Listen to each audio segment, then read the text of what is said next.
Lazard Kahn is one of the oldest, most resourceful, and influential men Hamilton has ever known. Born November 22, 1850, in Ingviller, Alsace, France, he was one of 18 children of David and Caroline Kahn. He was educated in the common school of his native village in Ingviller and in the superior school of Duxviller, Alsace. When he had reached the age of 15, necessity sent him from his homeland across the Atlantic to the United States. He arrived with his father's blessing, a small bundle of clothing, and 40 francs. Lazard first landed and found work in Indianapolis before moving on to Marshall, Iowa. In both places, he found occupations that would accommodate a young immigrant boy strange to customs and language. At Marshall, Iowa, in addition to doing other things, he peddled and sold lamp burners and other small articles. After spending 6 months in Marshall, young Lazard started for Cincinnati, walking much of the way. Soon after arriving in Cincinnati, he was provided an opportunity to go to Nashville and begin learning of the blackening of stoves. He spent 5 years in the industry in Nashville and another 3 in Alabama before returning to Cincinnati, where he worked for Martin Henderson & Company. Lazard was soon joined by his brother Felix, and in 1873, they were each given an opportunity to purchase a 1/5 interest in the stove foundry.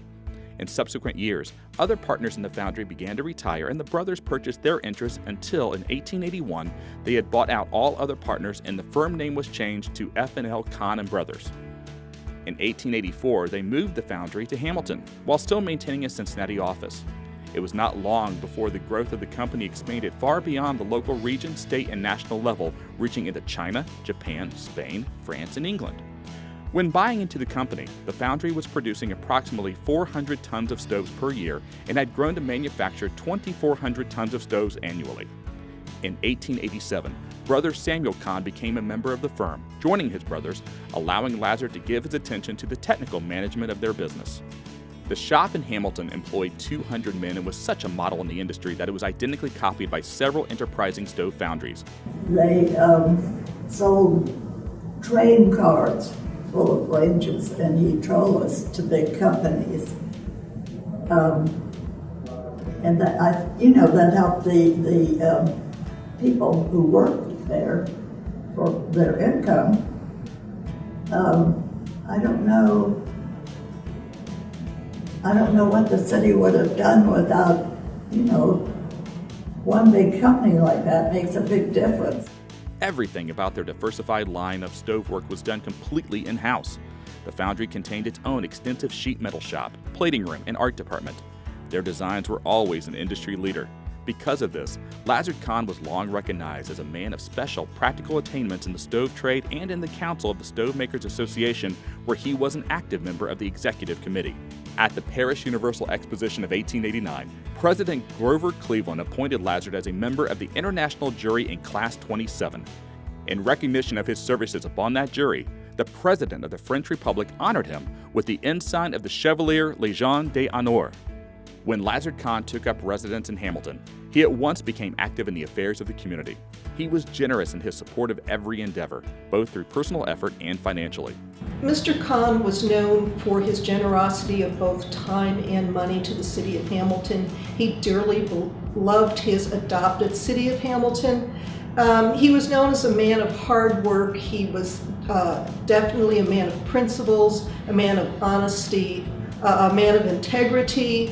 And his story of his life is basically a story of a self-made man made through hard work and achievement of his own effort.